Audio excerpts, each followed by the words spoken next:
we have a balance of money that's liquid and money that's tied up and money that's coming due on a regular basis to meet all of our obligations.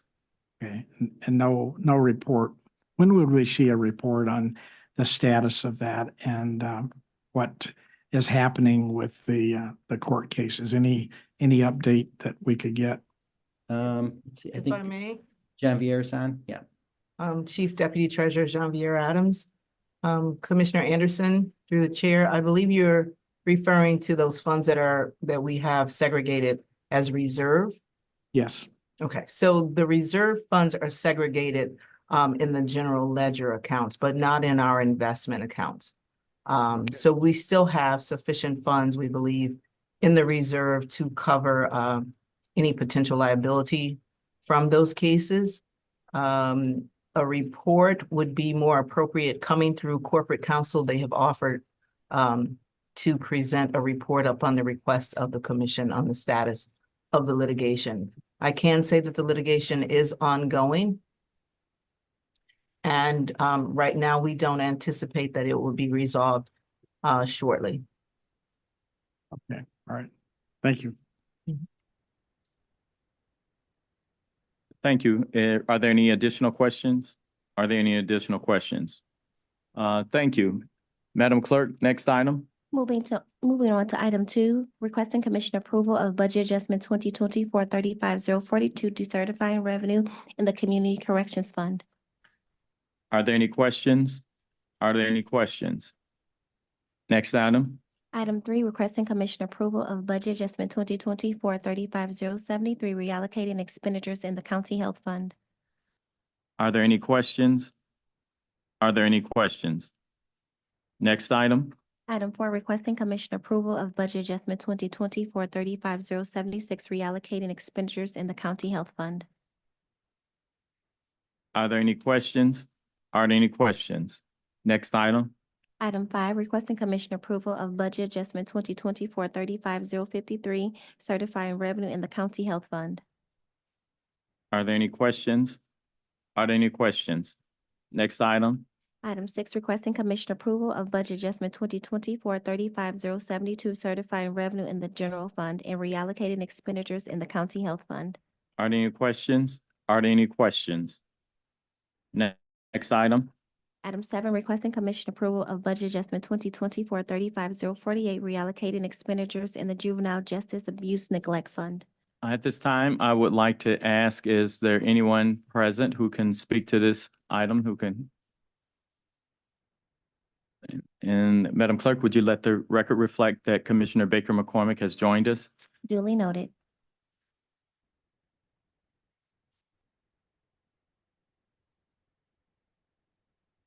Kamal Keperu, Finance Director for the Department of Health, Human and Veteran Services, Seniors and Juvenile.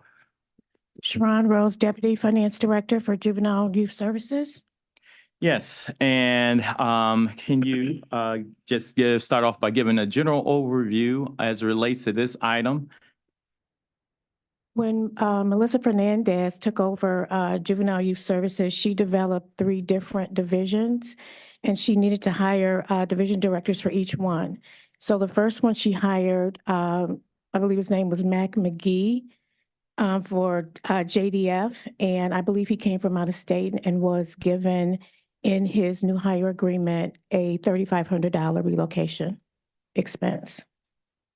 Okay, my question regarding this relocation expense or item is that first I'm going to say that from when I was first had to act on this as a commissioner, it was something that I was told that was not a regular part of the process. So it was a one-off. In other words, it was something that was unique as far as what you were requesting.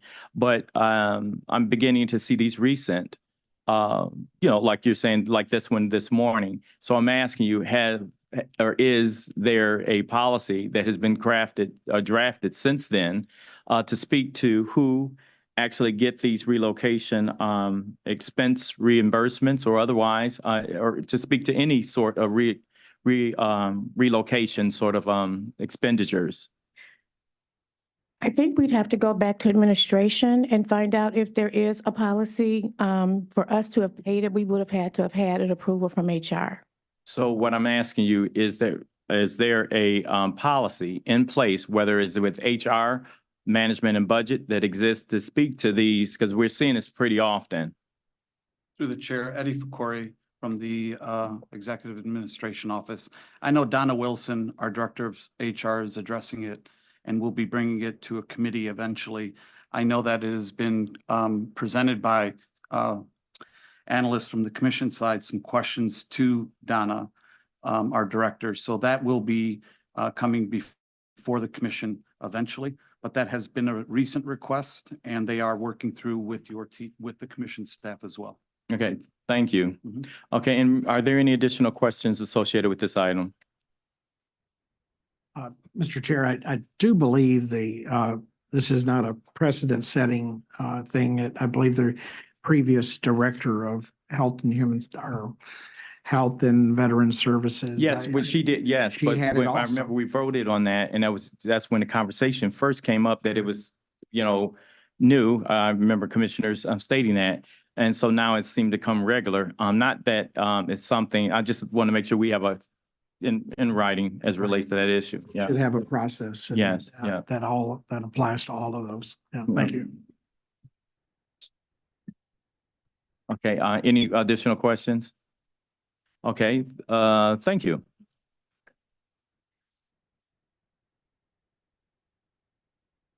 Next item next item. Item 8, requesting commission approval of budget adjustment 2024-35-071, certifying revenue in the general fund and decertifying revenue in the general fund. Are there any questions? Are there any questions? Next item. Item 9, requesting commission approval of budget adjustment 2024-35-070, reallocating expenditures in the general fund. Are there any questions? Are there any questions? Next item. Item 10, requesting commission approval of budget adjustment 2024-35-052, certifying revenue in the HHS Nutrition Fund. Are there any questions? Are there any questions? Next item. Item 11, requesting commission approval of budget adjustment 2024-35-016, reallocating expenditures in the Victim Witness Program Fund. Are there any, let me ask, Tony, if you would please come forward. Thank you. Through the chair, Tony Guerrero, Chief of Legislation, Grants and Community Relations for the Prosecutor's Office. This is a reallocation of $15,961 from travel convention expenditures to witness fees. Essentially, we determined that there was going to be a decrease in the amount of travel in this particular unit. However, the funds are needed for witness fees and witness, I don't want to use the terminology protection, but the purpose for this fund is to provide a safe place for witnesses to come and testify and to be housed during the time period that they are testifying for various cases, most of which are the sexual assault cases. Okay, let me ask you, this budget adjustment, is this what you anticipate for the total remaining of the fiscal year? I believe that's correct. I believe that's what we anticipate because they did look at the travel and convention. To my recollection, one of the employees had taken a position elsewhere, which freed up these monies so that we could use them for the victim witnesses. And I think that is all of it, 15,961. I don't believe there's going to be any more unless we come to you with a renewed grant. And forgive my voice, but we are pursuing additional grants. And I should say prosecutor, as we all know, tries very hard to make certain that we don't overburden the general fund. So there are some applications for grants that will go towards this coming down the pipeline, but not anywhere near fruition at this time. Okay. Thank you. Thank you, Tony. Are there any additional questions I should ask first? Any additional question from commissioners? Thank you. Next item on the agenda. Item 12, discussion on the opioid settlement funds report. And so I'd like to ask who's present, who will be able to address this report?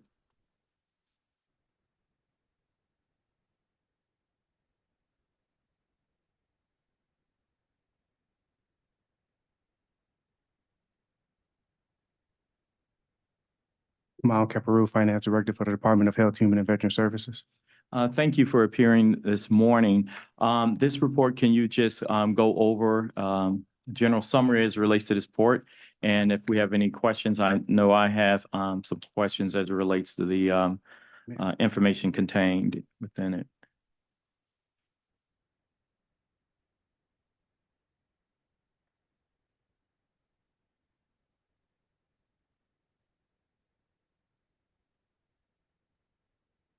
Can I get a copy of the report?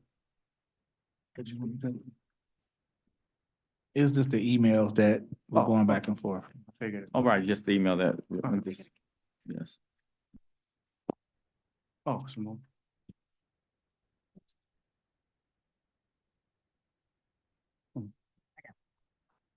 Give me what you got left. I guess those hands out there. And you actually responded to one of my questions with this part. Yeah. Right.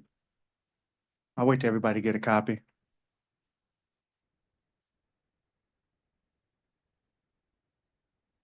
Everybody, what you have in front of you is a quick summary of the opioid funding. Me and the fiscal advisor, Mr. Terrence Adam, we talked and I said I would put together a quick analysis on where we're at. If you all remember a couple years ago when this first started, the opioid settlement said we will receive $36 million. But over since that time period, it's kind of morphed into more money or estimated. So when you look at, I'm going from left to right, you have the company and then you have the different, I guess, vendors or drug companies that's under the first section, what we call sub fund. Then you have the second fund, and I'll go in detail in that. But over to the left, the estimated budget, based on the latest information we have, this is the estimated budget of the opioid settlement over the next 18 years. It's 75.1 million. Everybody see that? Yes. So that's the estimated budget. And so what they're telling us is that over the next 18 years, we will receive 75.1 million. And each of those vendors is on a different schedule.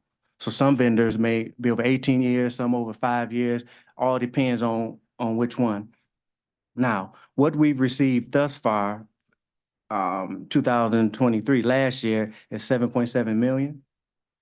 And that's sitting in our account now. And then this year, we've received, as of now, 1.6 million. Now, the reason we got both funds segregated, initially when we received the information on opioid, there was a lot of different talk, whether it was federal funding or not federal funding. But after we got more clarity, it's not federal, it's settlement money, right? Number two, we also got, they also stated that we had to separate it in our own fund. Initially, we put it in Fund 221, which is the health fund. But then the state or whoever is over that just said,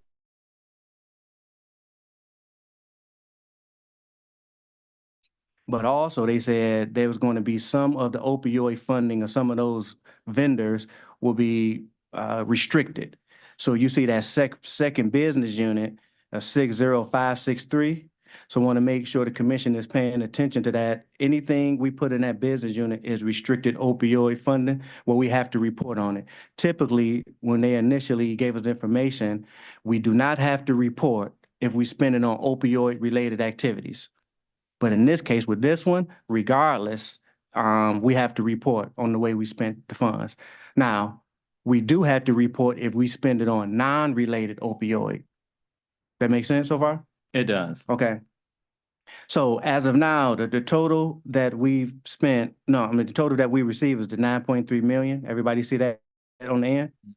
Now, here's what we propose or what we'll be spending it on thus far is one, me and the director, Dr. El Said, talked, and part of his strategy is to fund the Mental Health Authority. As you know, right now, our department fund the mental health authority through general fund.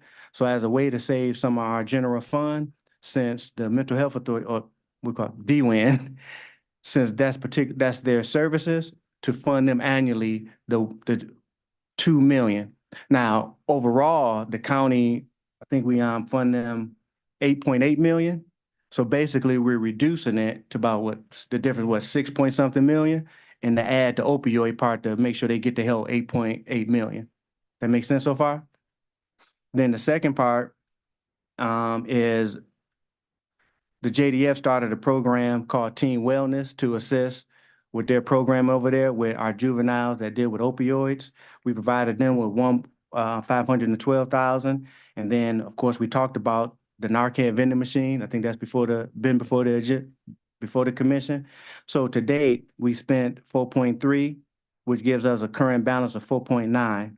Now, of course, some of those budget adjustments will be coming through or on hold, because another thing we had to do was I've been working with our Director of Financial Reporting, which is, well, not no more, Yogesh Kasani, our Deputy CFO, and the auditors. What they suggested is, since we had to move the funds from Fund 221 to 284, they said instead of just moving the old business unit we had, which was business unit 60557 that you all probably seen before, they said to have a clean transition, we needed to open up 2 new business units, which is the business units you see here, plus move it to the fund. So right now, that's where we're at. We just got that approval, but the budget adjustments to move it to the new funds is in process. Okay. So what I would like, as it relates to these reports, I know this was basically the, questions from our responses to our fiscal office. I would like this report, quarterly, to this committee. Yes. Yep, as a standing report. Okay, and at this time, I'd like to ask any committee members if you have any questions. Any questions? Commissioner, Anderson, Commissioner Anderson? Thank you. I just wondered if you could tell me, what fund would, the paying off the medical debt, where would that come from? Because I understood it was gonna come from opioid settlement funds. The RIP medical? Right. No, that's indigent funds, not the opioid. Okay, it's not gonna be any from opioid funds? As of my understanding, no. So do we have any plans to set up some type of or support some type of an effort to rehab people that are addicted to opioid Well, and use the funds for that? you went beyond me. Oh, Dr. okay. Kevin's coming up now. Okay. Hello there, Avni Sheth, Chief Medical Officer at the Wayne County Health, Human and Veteran Services and Division Director for Clinical Care Services. And yes, so we have several projects and initiatives in the pipeline. One area that you highlighted is investing in treatment. So we know with individuals with opioid use disorder, there's very effective medication treatment that decreases the death rate by 50%. But accessing this treatment, especially in Wayne County, is pretty challenging. So we're really looking to build out a really low barrier access point in different, areas within Wayne County that will be data driven, that is providing this evidence-based treatment with minimal barriers to accessing. So that's definitely an area that we are working to build out in our comprehensive framework to utilize this settlement funding to really end this epidemic. So is that going to be accessible across the county? I mean, That is the plan. Mhm. not Exactly. centrally located, but spread out? Exactly. So we have to do some work to figure out, what are those access points that will make sense. And these sites ideally will be seeing everyone regardless with ability to pay. Obviously working with health plans when they have health insurance, but we know that that's not always the case. So. Okay, thank you. Thank you, Mr. Chair. Commissioner Baker McCormick? Just a point of clarification, the Narcan vending machines, the 1.8 million, I thought that was coming from the American Rescue Plan dollars, wasn't? So now did you move that around too? No, it's split. It's actually, it's half and half. So the total of the Narcan, I think is 3.6, half, 50% is coming from the post ARPA funding, but the other part, 1.8 is coming from the opioid. Okay, that's, okay. I remember the amount of that clears that up. And for the medication that you're looking at, you just talked about certain type of medications that may not be available. What medication are you referring to? Or So there, treatment, yeah, yes. so it's, you know, and we think about treatment comprehensively. So the medication is one component in addition to behavioral health support, recovery support, wraparound services. So really good sites that provide this care have a comprehensive whole person care model that we are very interested in, right? So medications is one piece. There are 3 FDA approved medications for opioid use disorder: buprenorphine, which is commonly known as Suboxone, Vivitrol, and methadone. And so there's some nuances to each one, Right. but those are the 3 FDA approved. Yeah, I was gonna say that I know one in particular, it was probably the first one you mentioned. Mhm. So what was it? So It's commonly known as Suboxone, which is the brand Suboxone. name. Mhm. Because this is impacting African-American males, and certain medications, for whatever reason, aren't getting into the community to help them, to service them. So I'm glad you're looking at options there. Thank you. Thank you. Any additional questions? Any more questions? Thank you.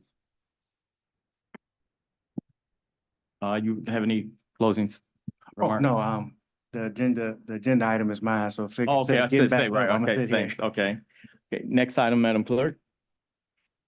The addenda. We're moving to the addenda, item 13, requesting commission approval of budget adjustment 2024 35041, certifying revenue in the county health fund. Kamal Keperu, Finance Director for the Department of Health, Human and Veteran Services. This budget adjustment is the budget adjustment that the commission returned for the medical RIP. At first, we was initially doing 6 million based on the whole contract. But working with the fiscal advisor and team, it was decided we only need to do a budget adjustment for the 1 year, right? So we just adjusted amount down to 1.5 million, and this is coming from the Indigent Health Fund. Okay, well, you know, this is, and this, I'm not sure, but we did have a conversation during the budget hearings. We had conversations with Dr. El Sayed regarding the indigent fund, and finding ways to use those dollars instead of just having them sit there and continue to accumulate. This is actually a program that I'm looking forward to us actually implementing. And so with that, I would like to ask, are there any additional questions? Are there any additional questions? Okay, at this time, I would like to ask for this item, we're going to vote separately. This is going to be part of the contract, which will be at the Committee of Ways and Means tomorrow. So I want, committee of whole tomorrow. And so what we'll do is we'll make a separate motion to send this to Kyle. So a motion is in order for, I will make a motion, Mr. Chair, to move items 1 through 12 to the full board for consideration. is there support? Okay, no, 12 is just a discussion. Yeah, I'm sorry, 1 through 11. 1 through 11. Yes. 1 through 11. Is there support? We have support by Commissioner Baker McCormick. Okay, I don't see that. Okay. Okay, so we have a motion. Okay, at this time, we'd like all those in favor to please vote. Those opposed? Any abstentions? Okay, Motion carries. thank you. And now we will vote on item 13. That motion would be to forward this to the Committee of Whole. Support. It's been moved and supported. Please vote. And of course, chair voting yes. There's a delay. How?